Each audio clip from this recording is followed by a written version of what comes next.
हाय। तो आज मैं आपको रपंजल की कहानी सुनाती हूँ। हाँ हाँ, बिल्कुल सही सोच रहे हैं आप लोग, वही लंबे बालों वाली लड़की। एक दूर देश में एक चुड़ैल रहा करती थी।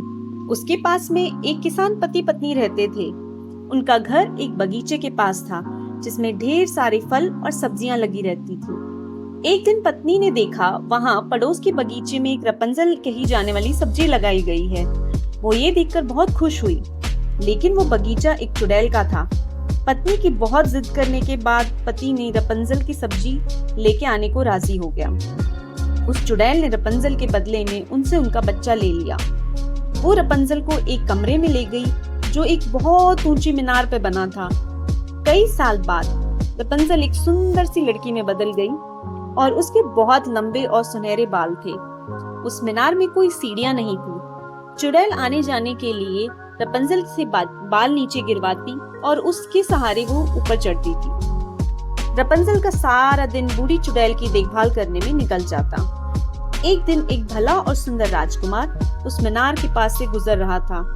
उसने देखा कि रपंजल गाना गा रही है, तो उसने रपंजल को आवाज लगाई। वो बात करने लगे और बहुत अच्छे दोस्त बन गए। राजकुमार ने रपंजल से शादी का प्रस्ताव रखा और कहा, मैं तुम्हारे लिए सीढ़ी लेकर आता हूँ जिससे तुम नीचे उतर सको।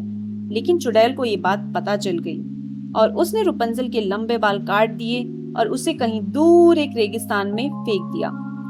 और जब राजकुमार वापस आया और आवाज लगाई, तो चुड़ैल ने रपंजल के कटे हुए बाल नीचे लटका दिए, जिससे राजकुमार ऊपर चढ़ा।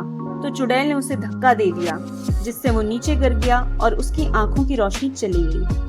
लगभग 1 महीने बाद रपंजल और राजकुमार एक ही जगह पहुंच गए और रपंजल से मिलते ही राजकुमार की आंखें ठीक हो गई और वो अपने राज्य वापस आ गया।